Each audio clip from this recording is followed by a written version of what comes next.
Look, I'm concerned that the Chinese Communist Party has the potential to weaponize TikTok against Americans. I'm concerned that social media in general and TikTok in particular are indoctrinating Americans not only with a hatred for American allies like Israel, but also a hatred for their own country. You know, TikTok is not simply a social media platform. It's the leading news source for the next generation of Americans, for the most impressionable minds in our society.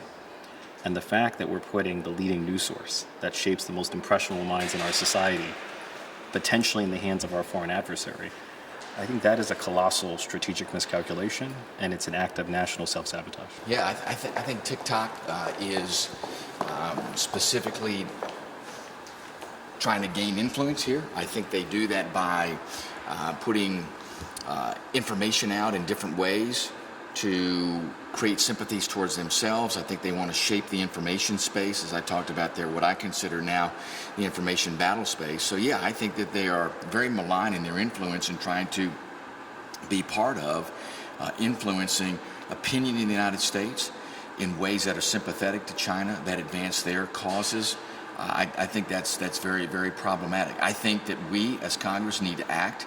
I think if we allow this to continue in the way that it's growing now, it will have a detrimental effect on the United States. I think it'll have a detrimental effect, too, on what we have to do in order to really keep China at bay. Listen, China is an adversary. There's no two ways about it. You know, let's stop calling them a competitor.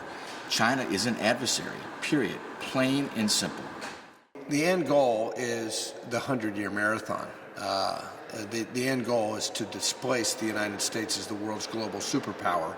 And this whole hearing was about the cultural battlefield and ways in which the Chinese Communist Party wants to manipulate